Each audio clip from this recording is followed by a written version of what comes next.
Hey folks, doing? Hero of None here for January 25th, 2019. Tonight we're going to be going over the Luxury Merchant, Golden Merchant, and some ESO news for your Mundus Minute. So, starting off with the news, the new Wrathstone DLC is on the PTS servers with the two new dungeons, Depths of Molitar and Frostvault. Several changes to characters can include racial passives, slight class balances, new sets, new motifs, and several redesigns of PvP sets, which is going to change up some builds and other things going along with it. In addition to that, there's also several UI changes to the Guild Trader and new zone guides as well. Take a look at that stuff all on the forums.elderscrollsonline.com PTS forums, and you get a full list of the changes going on there if you don't want to have to download the entire PTS patch. In addition to that, there are also several new Crown Store items, including the return of the Stormcaller crates. Now, moving on over into the Luxury Merchant, we have a few new items on sale tonight.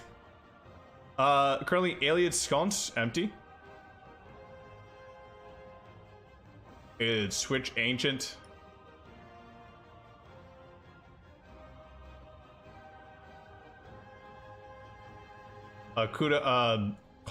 Caldena Stone and a Valara Stone. Most of these will fit inside this sconce here. This is stuff that you could probably actually see inside of the Cold Harbor quest if you... I don't want to give too many spoilers here, but you'll see it inside some of the quests going on there. Now, in addition to that, on the Golden Merchant, we have a few interesting items here. For 150k, you have the 7th Legion Necklace, which is weapon damage, health recovery, weapon critical, and when you take damage, you have 10% chance to gain 500 weapon damage for 5 seconds and heal yourself for 1,290 health. The effect can occur every 2 seconds.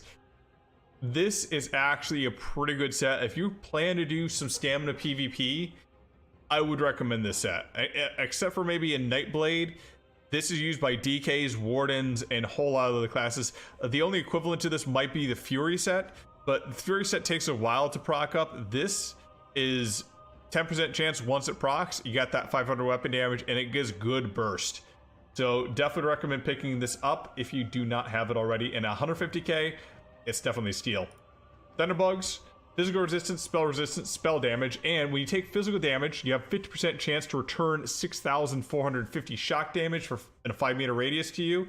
This effect can occur once every 3 seconds.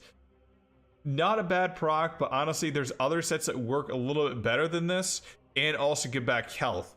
Sets of the Leeching, Resilient, you can just work better than this set, unfortunately, here. I would probably not recommend it, especially for the golden version of it. If you want to try to go with the purple version of it, you can probably get it much cheaper and just farm it inside the zone that it's from. Some Legion here typically drops inside of Bankarai. Thunderbug here, I think this one primarily drops in Malbator, but don't quote me on that. Nicholas, spell resistance, health, and when you block a spell projectile, you have 25% chance to reflect the spell back at enemies. This is from a heavy set. Honestly, you could probably do okay just with the purple set here. You're only going to lose out on some of the health and spell resistance here, and that 25% is still going to be the same. I don't know too many builds that use this. This would be more of a reflection build, if anything. And there's other sets that simply work better, or skills that work better than this. But I wouldn't discount it, though. For 250k, definitely would just farm this. Nicholas, I believe, is coming out of Eastmarch, but not quite sure. Used to be coming out of Hell Ra previously, I believe. Barkskin, health, stamina recovery, a physical resistance, and when you reduces damage to immobilizations and snares applied to you by 50%. When immobilization snares is applied to you, heal for 2,000 health and restore 1,000 stamina. The effect can occur every 5 seconds. It's actually an interesting set here. I would recommend getting the purple set of this. Simply because there's so many snares inside Cyrodiil. It's interesting to see this set used on heavy characters, even on medium characters, just for this reduction on the immobilization and the snares.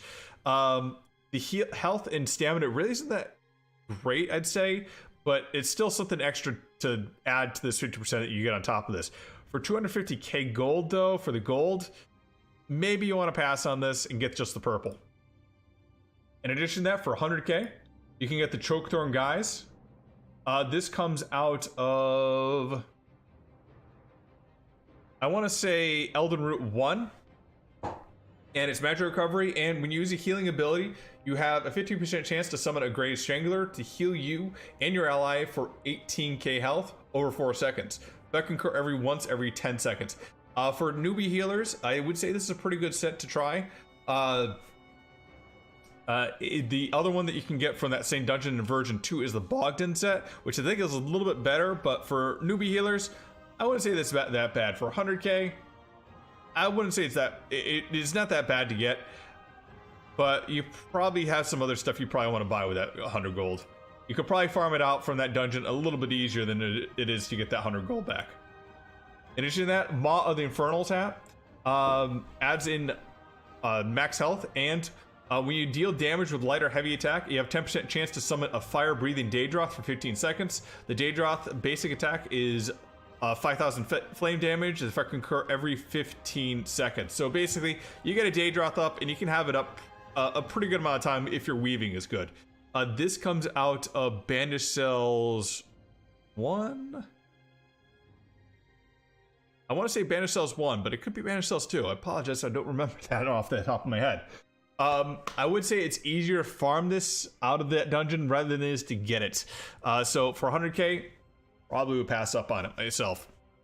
And guys, that's the Mundus Minute for 1/25/2019. Hope you enjoyed. I'll catch you all in Tamriel.